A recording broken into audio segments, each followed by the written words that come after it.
Welcome in, everyone, to another edition of Michigan Wolverines Live. Got Desmond Upshaw on the line, who makes it all happen here each and every week for Michigan Post Game with Desmond and Dre. So I hope that everybody out there has checked him out. If not, you can do it, of course, coming up this Saturday as Michigan dives into Big Ten play against Rutgers. Desmond, what's going on, man?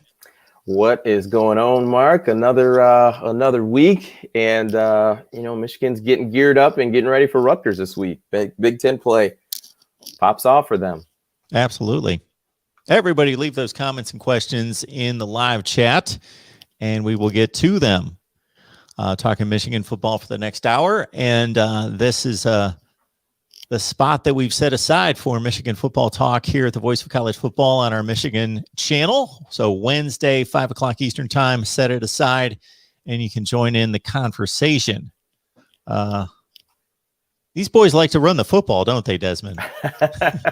Just a little bit. It's early on this season, and I've had anyone who's been watching the channel since the season really started. They know.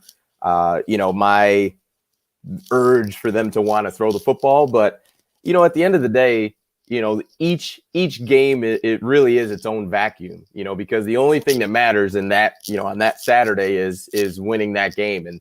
And Jim Harbaugh and that team, with Gaddis and Mike McDonald have done a really good job of putting together a game plan that I think works not only, for the offense, but also for the defense as well. So, There's a lot of cohesiveness to it, and I think they're doing things that help each other out, and that's something that is gonna, I believe, continue, and Rutgers is gonna be an opponent that I think had this game been played 2 years ago would have been quite the pushover for Michigan, and I think if they continue that energy that they've come out with in the last 3 games, I think they'll be just fine. Yeah, I think Michigan's hitting an opponent this week that's in that category of if both teams bring it to the same extent. If Michigan's on their A game, Rutgers is on their A game, look at the Vegas line. It should be pretty accurate. It's probably a 3-score game.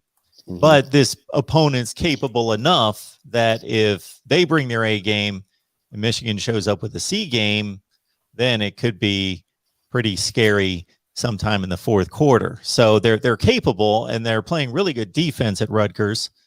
The offense, probably much like Michigan. I got to tell you, I haven't seen Rutgers play this year, but I've certainly seen Greg Schiano coach for years and years and years, and he's an extremely smart coach who knows how to coach to the situation and the team and the personnel.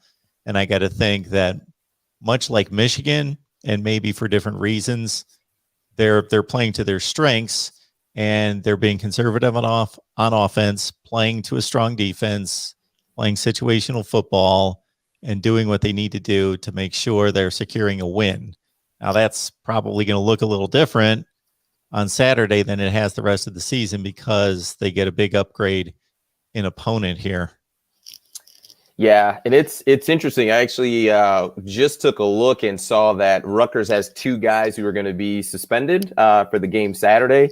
And one guy, Long is his last name, is really a special team player.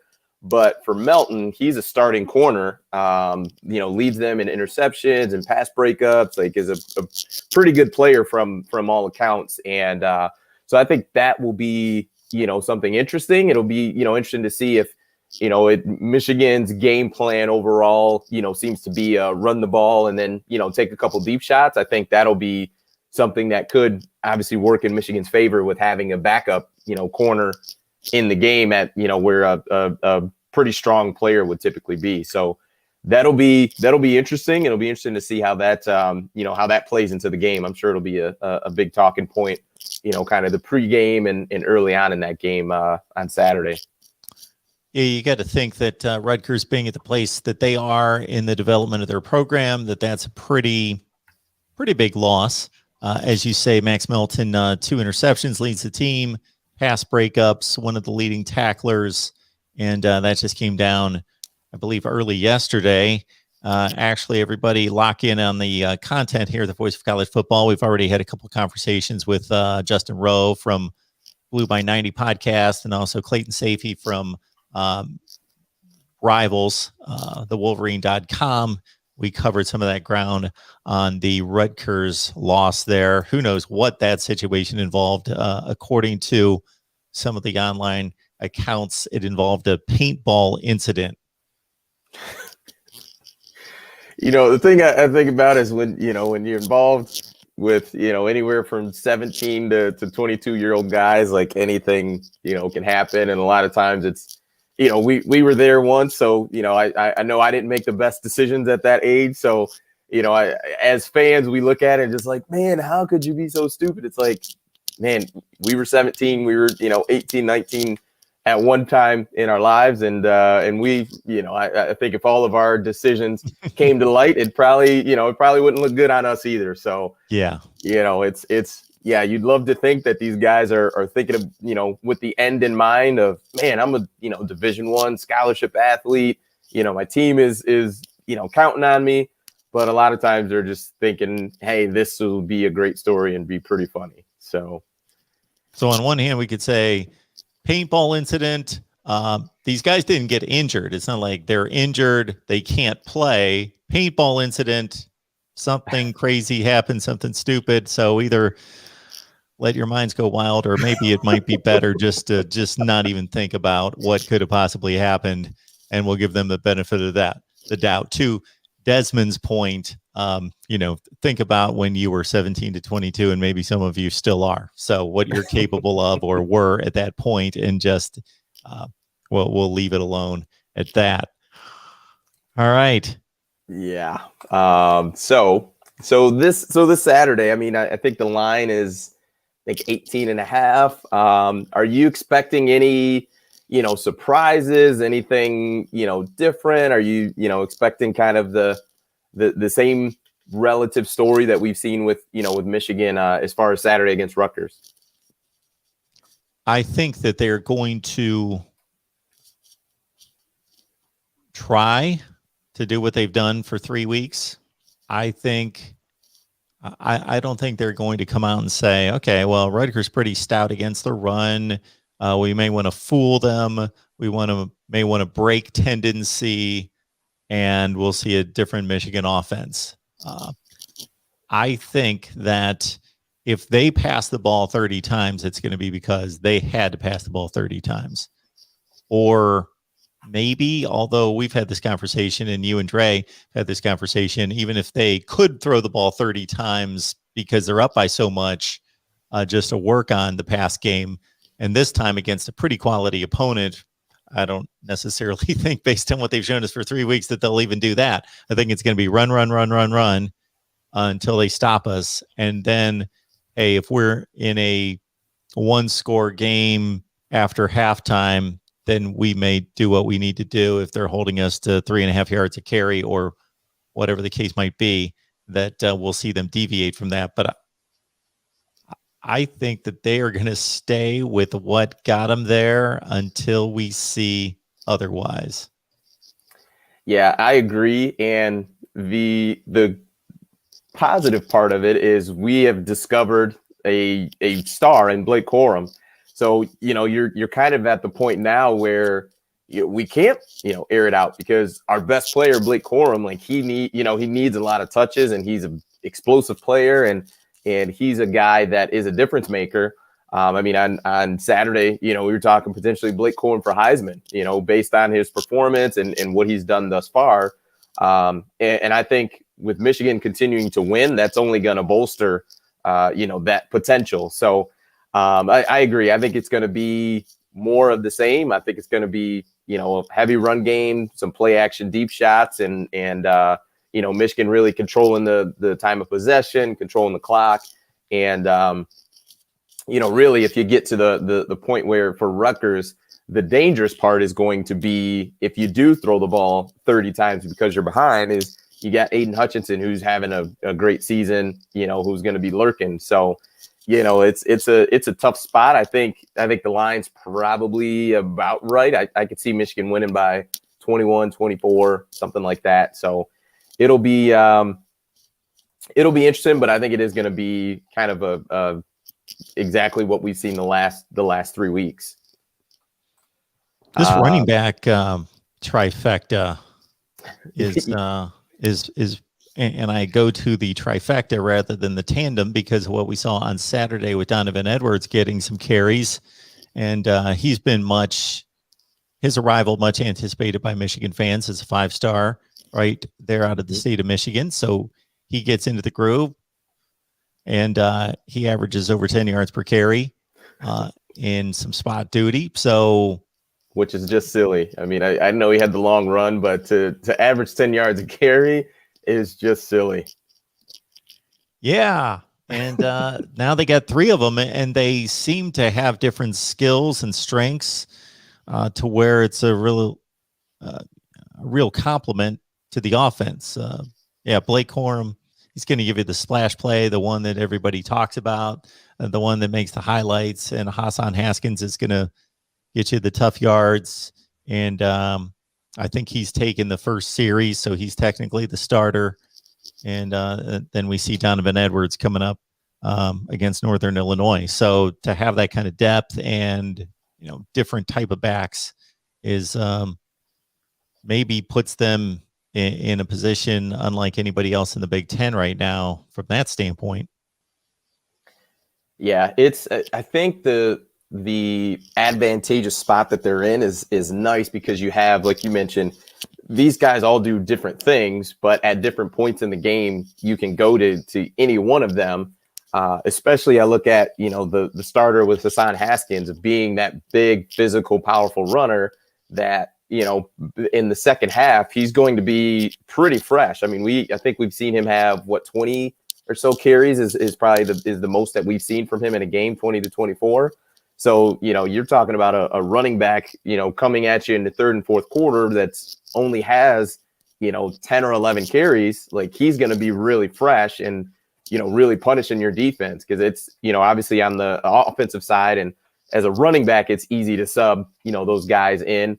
But defensively, usually you only have a good, in certain spots, you might have 2 guys that you feel, good about in that play one position. So that definitely, I think, is going to, come into play for them, not only Saturday, but also down the road that, you've got, 3 guys that essentially are going to be fresh throughout the game. And that's something that could definitely have a big impact down the road.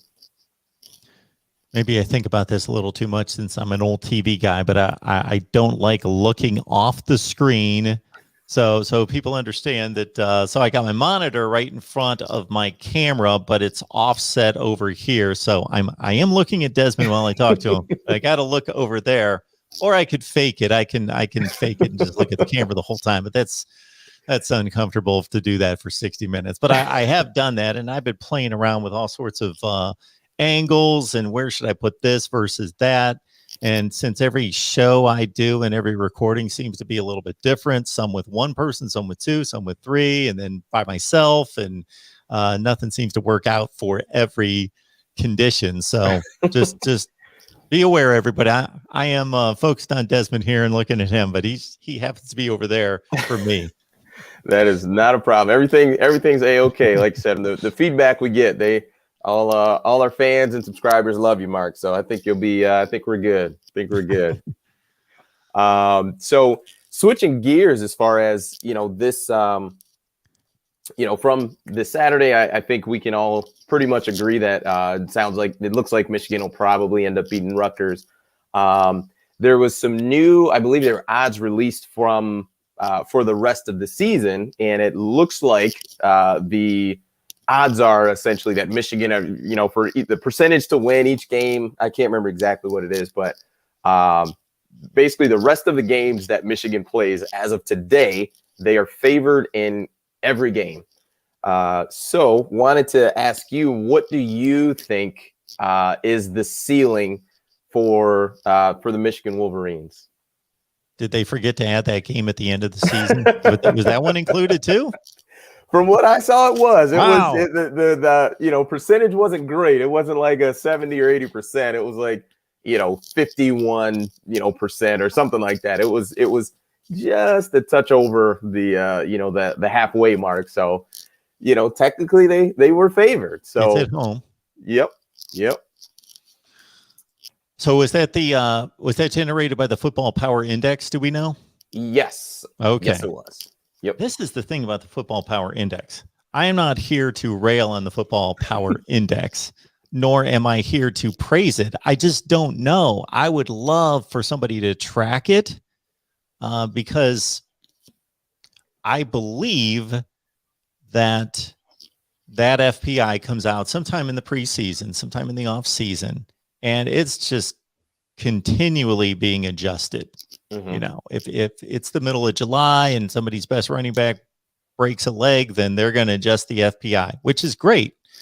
And then, of course, we get to kickoff, and I'm sure Michigan, as you just mentioned, the FPIs have been adjusted for the rest of the season because they certainly weren't the preseason favorite in some of these games. But now it's been adjusted based on their play, based on the play of some other teams. I would love to know what those numbers look like at kickoff from the time that this thing was created versus what actually happened and how accurate it is. I tend to rail on it because I catch it when it's way off, but that's not fair because I don't have all the metrics of all the games. But I would just love to know what the accuracy of that FPI is. I know one thing that I don't like about it is that it seems to too strongly predict a victory for a team.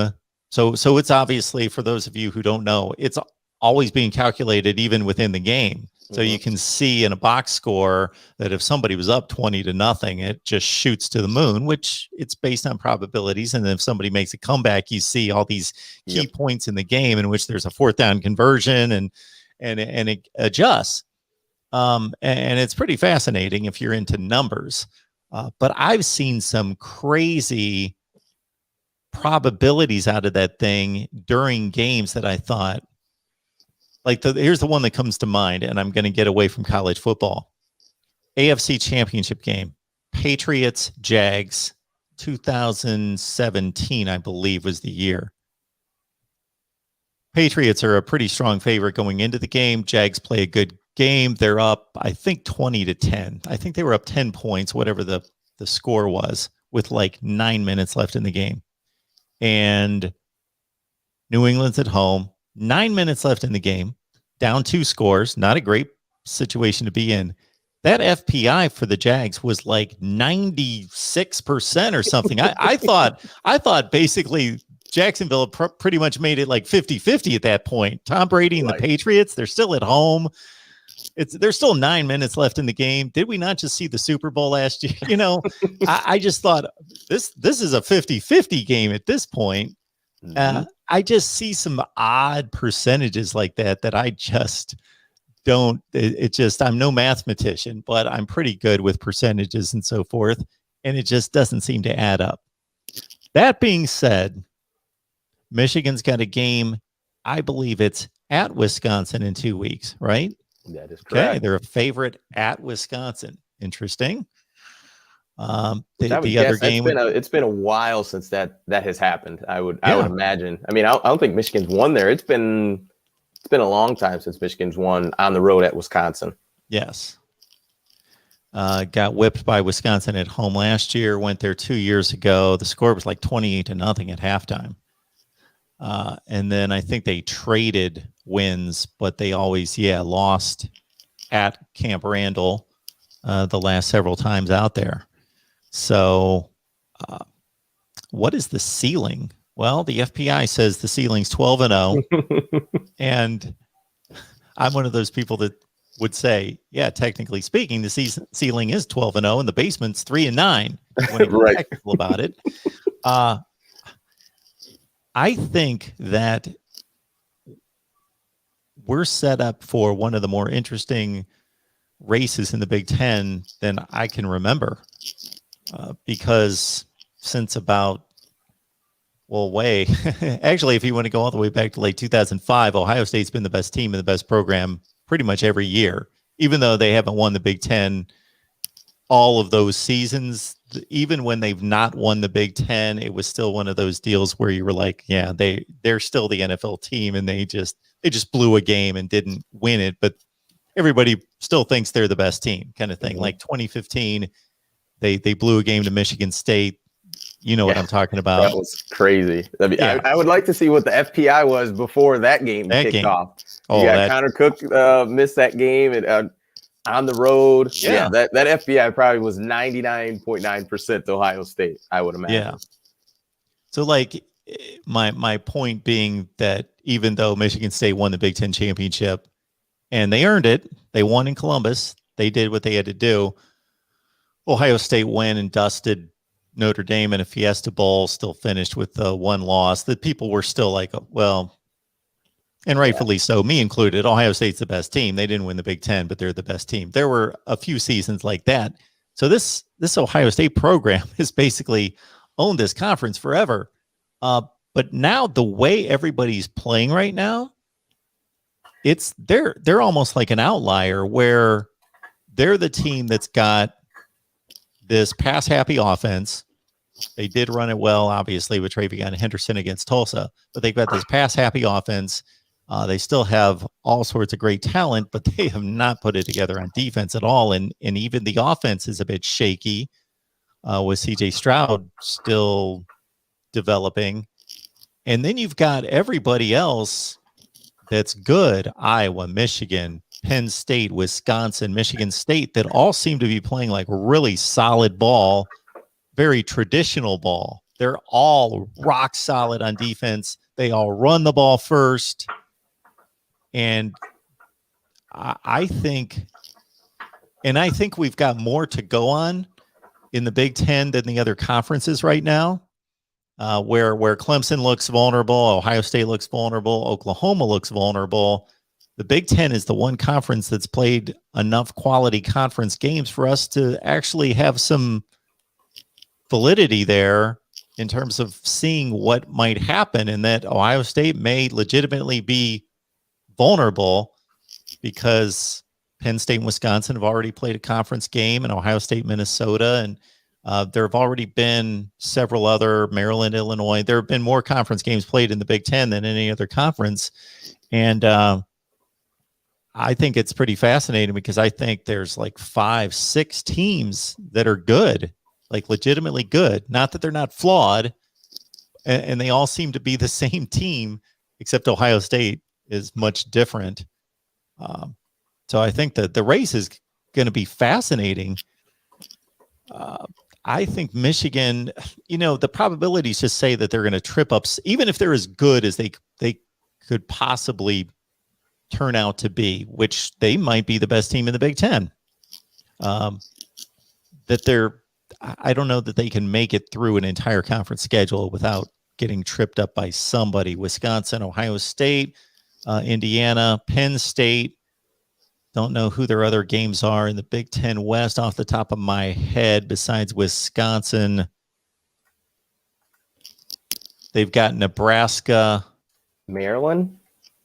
And, in the Western Division, I think it's, I think they might have Northwestern. Yep. Anyway, if you're asking whether I think Michigan can win the Big Ten championship, I'm going to say yes. Yeah, agreed. It's going undefeated it's just difficult. It's difficult you look at Oklahoma, to granted they're in the Big 12, but even as much of a gap as there was from them to, the next closest team, whether it's Texas, granted Iowa State's kind of surged lately, but Texas, Oklahoma State, it was like, yeah, Oklahoma's without question the best team in that conference, and it's not even close. And they're not showing up to the college football playoff or championship weekend undefeated. Yep. So it is a very difficult thing to do. But I think Michigan's style of play, which it's a lot of people's style of play in the Big Ten, of the run heavy, play action deep and taking the deep shots is the way to minimize a lot of the issues, the turnovers, things like that. Like it's the risk-free ball. But the tough part is Wisconsin plays that way, Michigan State plays that way. A lot of the teams that they're going to have to play against, Penn State plays that way. Maryland kind of airs it out a little bit with the younger Tagovailoa quarterback, but it's I think it's doable for them to win the Big Ten. It's just going to be how many steps and how much improvement can you make from today to November 27th, because really a lot's going to be on the line at that game against Ohio State. And the tough part is, no matter what, Ohio State could be 500 going into that game, and they're going to be ready to play against Michigan. So even if Michigan comes in undefeated and Ohio State has 2 losses, you're still going to have to bring it. It's not going to be a game where their season is over and they've kind of packed it in. That the Ohio State culture is not one to miss an opportunity to beat Michigan. So I think they can definitely win the Big Ten. I feel more optimistic about that today than I did 3 weeks ago. And it's just from week to week, like you just, kind of see what type of product Michigan's putting out on the field. And overall it's been pretty darn good. So it's interesting. I think Michigan fans have something serious and something real to be excited about. The thing about playing conservative football is you hang in a lot of games, but because you're condensing the number of possessions for each team and all of that, you also could potentially keep some other teams in it that you could potentially blow out if you opened it up. So there could be some nail biters ahead for the Wolverines against the better teams. Some unnecessary nail biters as well. Yeah. Well, if Blake Corum and Donovan Edwards keep, breaking off these big long runs, I think they'll be all right. For sure. So I was actually texting with a friend of mine who is a big Michigan fan. His name's Corey. Shout out to you, Corey. But we kind of were talking about Jim Harbaugh, kind of the offense looking a little different. The culture being different. Some things were made of his weight that he mentioned. Hey, I'm down back to my playing weight, which, hey, be as healthy as you can, comfortable. I'm not into, body shaming, anything like that. But, and even, honestly, even he's dressing a little different too. I think he's different because I'll even go back to the Big Ten media days. And, he just, it was very just straightforward. It was, there wasn't a lot of I'd like to call it just goofiness. Like there just wasn't a lot of goofiness. Like he was, he came in like I'm a coach on a mission, really straightforward. And the players that were there as well talked a lot about culture, they said the right things, and then now you look at today of being 3-0, how they come out and play with just their energy, regardless of who they're playing. He looks different to me. Just overall, like I really like what I'm seeing from Jim Harbaugh, and he looks like he's focused. He looks like he's just in a different mental state to me. I could be, looking too much into it, but that's my kind of thought on it. What say you?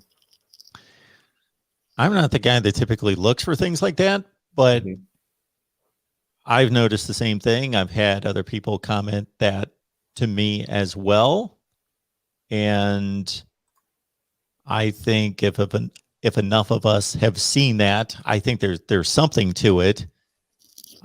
I've thought the next step in terms of the thought process of, okay, why did he intentionally think that he needed to, and he's not rebranded himself, but just give off a different vibe, different attitude if that was needed, if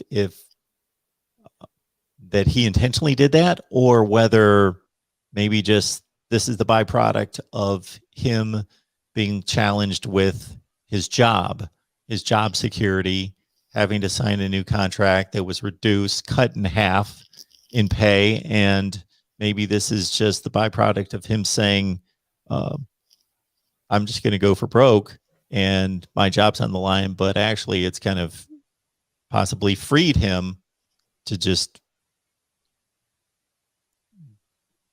be different in a sense and not feel as much pressure and go out and say, we're going to lay it on the line and get the job done, or I'm going to go down swinging. And this is what it's going to be. Sometimes when people are pushed to the edge, pushed against the wall, instead of feeling more pressure, they think, okay, well, I got nothing to lose, so I might as well just kind of lay it out on the line. Yeah, just give my all. I'm just going to focus on just coaching and do, instead of focusing on kind of that result of, we're going to be undefeated and all that. Like, let's just focus on, coaching the right way, doing the right thing, saying the right thing. So it's worked out so far. I've been surprised, pleasantly surprised with just how he's been, just kind of operating, and it's good. It's a welcome difference. I think a lot of stuff with the, the climbing trees and, I'm doing sleepovers at recruits' houses, like that stuff. It's fine if you're winning, but when you don't win and you don't hit, especially for yourself as the head coach of Michigan, like when you're not beating Ohio State, you're not winning Big Ten championships, like that to me paints a target on not only yourself, but also your team too, because people are talking about, how he's operating and, and it's just, and I don't think there's not a single coach that is out there that wants to put more pressure, unnecessary pressure on the team. Like they, if anything, you want to reflect, pressure from them. So I think for me personally, I like the fact that he's been operating a little different. And, from what I can see, it's had some impact. I mean, maybe it hasn't, but it just seems that way. But I think it's been a good shift, a good change or tweak, whatever it's whatever. I don't know if he calls it anything, but I know that in listening to a lot of his explanations of how the staff is different, how the individual members of the coaching staff, the new members of the coaching staff, what they've contributed, how it's looked different even before they played a game. He was able to, and I had this response a few times. I was able to sit through, whether it was at Big Ten Media Days or a couple other times after that, sit through a Jim Harbaugh news conference and think, I made it through that news conference, and at no time did I cringe for him or think, he shouldn't have said that, or that didn't make any sense, or that's kind of a strange analogy, that didn't work, or any of that. And also where he got out of coach speak and was able to actually, beyond just saying, these coaches are working well together and they bring a new attitude, and he was able to actually explain beyond that real things that had some substance to why he was optimistic. He talked about that, for example, Mike McDonald, when he was with the Ravens, was able to see things with personnel in the NFL and move guys to positions where they were more effective. And he had a real eye for seeing talent and seeing strengths and weaknesses out of players and mixing and matching. And he saw that, being a huge benefit to what they wanted to do at Michigan. Him just talking about how in the coaching meetings that they were able to be very open with each other very quickly, where, they had enough chemistry and got along to the point where they just laid it all out there. Nobody got offended. They could respectfully disagree and really make some progress because nobody held back. There were a lot of things he explained like that I thought, okay, well, that's more than just your standard coach speak answer, where he's really given us a meaningful description of what's going on that backs up why he feels good about the situation.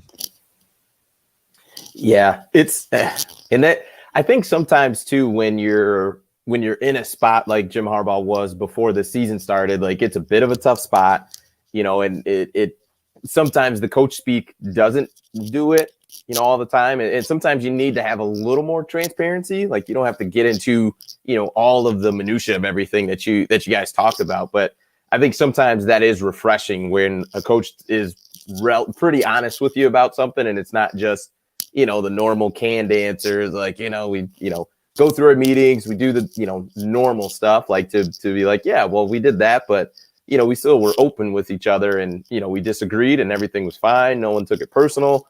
Like, we understand the goal is to, win games. So that's what we're focusing on. So that is pretty, it's interesting. Like I said, I think he's been a little, different, and I think I don't think it's gone unnoticed.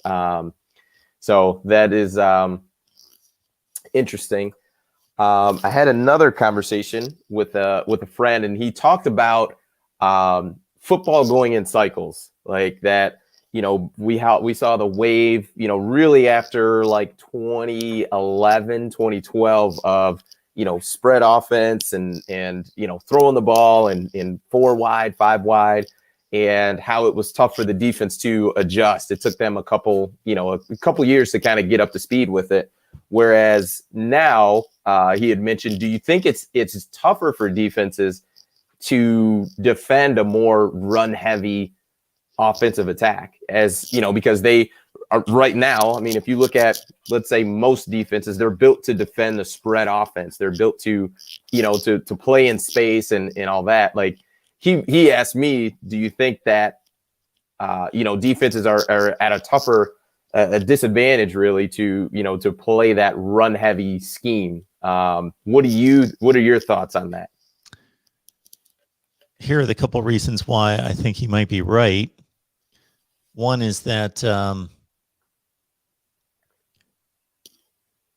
as offenses have progressed and changed and evolved, one of the defensive responses to that has been getting smaller, lighter, faster players on the field. So defenses have gone from, you no longer most teams have a, fill in the name, Mike Singletary, Dick Butkus, kind of stalwart middle linebacker who just plays off the blocks up front of his linemen who clog up the blocks, and then he's the guy that fills the gaps. There have had to been more safeties / linebackers who are almost interchangeable, where you can't tell the safeties from the linebackers because they all are just kind of thicker corners where they have to be able to cover sideline to sideline and match up against the tight end, match up against the slot receiver, and cover in space.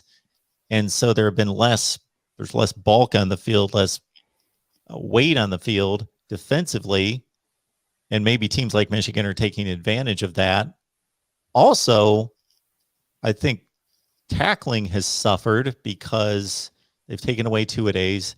They've limited amount of tackling in recent years. I don't know exactly what the rules are and what they've been in the past, but I know that they've limited tackling. And tackling's a skill. I think sometimes it's easy to think, well, throwing and catching is a skill. Tackling's all about effort. No, it's not. It's hard to tackle if you haven't tackled much. So it's a skill. There's a way to tackle. There's form tackling. There are different theories and teachings and instructions on tackling. And it's a practice. It's a skill that gets better with practice. So if you're doing it less, and let's face it, when you're facing a passing team, you do less tackling on defense because there's a percentage of those plays that go right out of bounds. They're a throw and you just push the wide receiver out of bounds, or the wide receiver's catching the ball on his knees or on a slide and the play's over. There's just it's just a less physical player that you have to deal with in the open field, and you just bring them down, or you practically have them down because of the the fight for the football downfield. So when you're throwing the football, or when the opposition's throwing the football, it's just a less physical game for a lot of reasons, versus having to stand up to that beating play after play after play after play if your defense is a bit smallish. Yeah. Those are actually some good points, because he asked me, and my thought was I didn't think Michigan had an advantage, just because of, to me, the overall philosophy of spread offense, which is essentially we are going to, within the name, spread the defense out. So even for a run team, like similar to Michigan that has spread formations but runs the ball a lot, it's essentially just less guys that you have to block, in order to have a successful run play. Was kind of my thought process on it. And even too, with something as simple as like a bubble screen, you got two receivers out there, one guy, blocks a corner. And then if an outside linebacker misses a tackle, you potentially have a 15-yard gain, maybe even more. And I, went back to 2011, 2010 of those run heavy teams of, you had Texas, Alabama, back then, a 15-yard gain with even as dominant as some of those teams was still pretty tough to come by. But you definitely make some good points with it as far as why that could be the case of Michigan potentially taking advantage of, some defenses that are built to handle the spread. So it's pretty interesting. That's pretty interesting. We can get into a couple questions here. And thank you everybody for the questions. The chat is alive and well. Let's see. Score against Rutgers. Do you get into score predictions often, Mark? Oh, I used to. I still pick all the games, so I will let everyone know that I gotta be loyal to my people on Patreon. So we got Patreon, Mark Rogers TV. Go to Patreon, search Mark Rogers TV, or you can go into the description section, I believe, in the videos here on the Michigan channel, definitely on the main channel, I believe on the Michigan channel as well. And we got the link right there. And so we've got Voice of College Football Community. We've got a lot of other things involved that I won't go into right now. So it's more than just my predictions, but my predictions are there. And so out of respect for the folks that are on Patreon with us, I do have my predictions there. We'll say I'm 42-20. I pick all the top 25 games. Okay. Plus I'll tack on a few other ones that I like. So I kind of tend to hurt my record because I'm not picking and choosing games. I'm just flat out. I'm going to pick all the top 25 games every week. Plus, if there's a few other interesting games, I'll throw them on. So I'm usually picking 22 to 25 games a week. 42-28 against the spread, 57-15 against the money line right now. Ooh. So you can get my Michigan Rutgers pick there.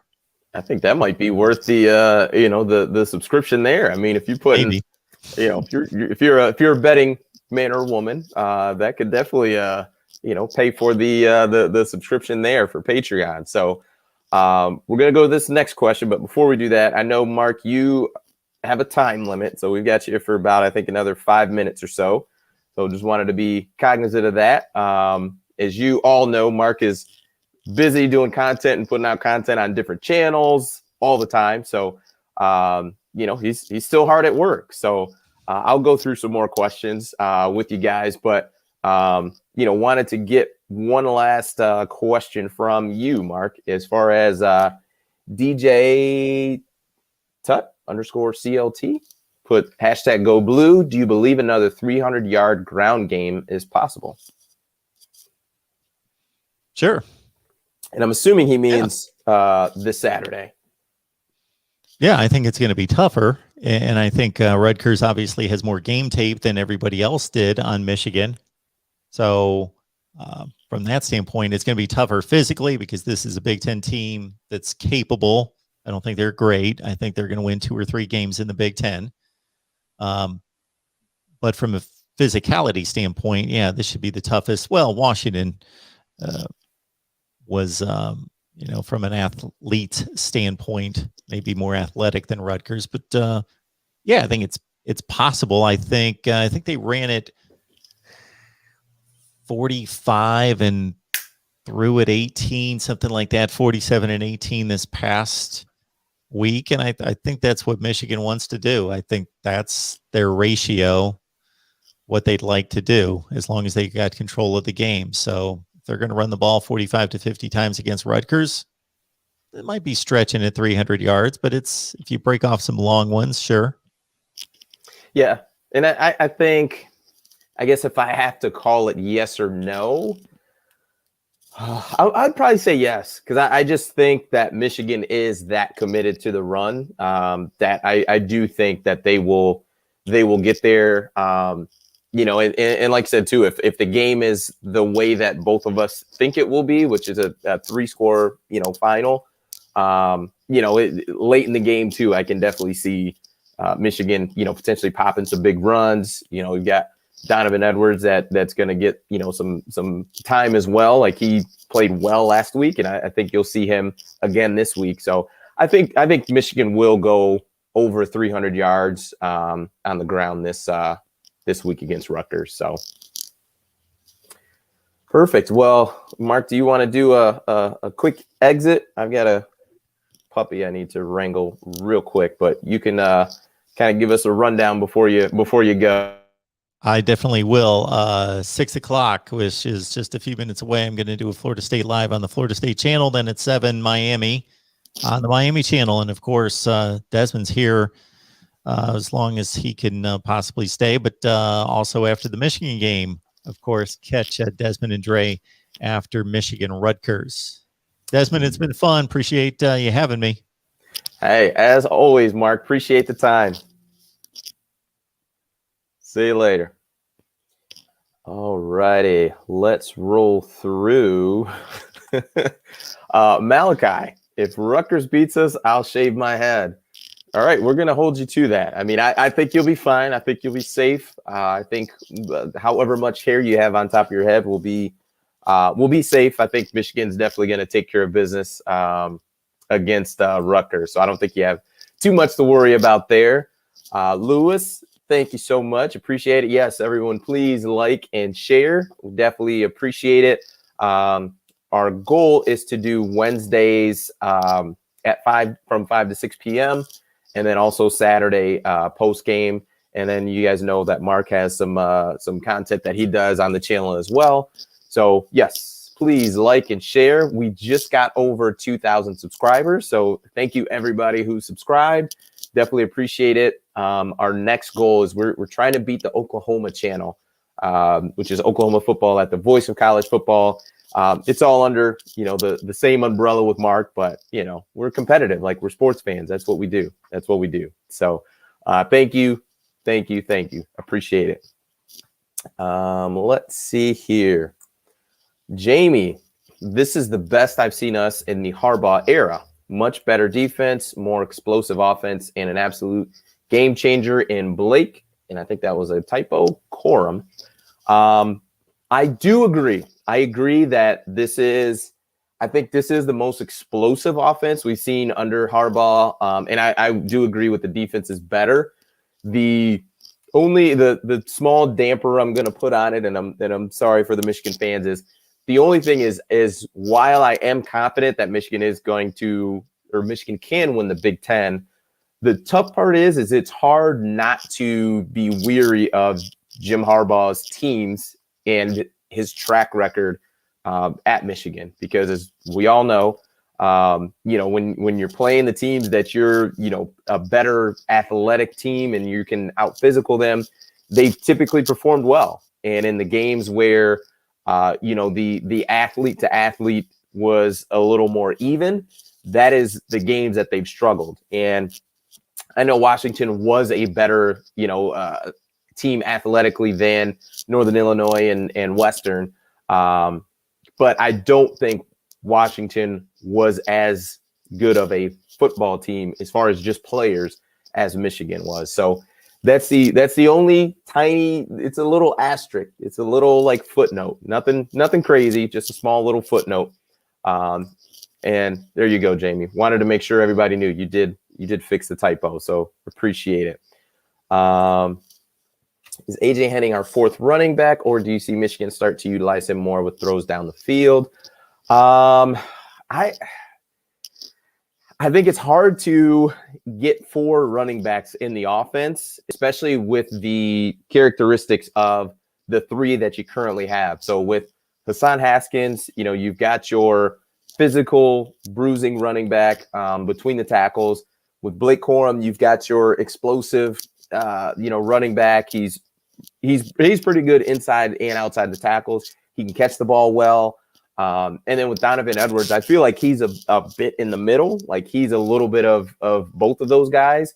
And I just don't know how many more touches are going to be available, or runs anyway, that you're going to want to take away from any of those 3 guys. So if I had to guess, I would say probably getting him the ball a little bit at wide receiver, but we shall see. Only time will tell, but I think it is going to be tough to try to integrate a 4th running back into this offense. So we will see. Let's Toast Media. Appreciate it. Go Blue, go Michigan. And Young Haijo says Rutgers fans believe that they have a real chance to pull this off. They're going to need to have a really, really good game. Really good game. I don't see it, especially with the suspension. I just don't see, Rutgers being able to pull this off, but it's college football. That's why, we play the games. So we shall see.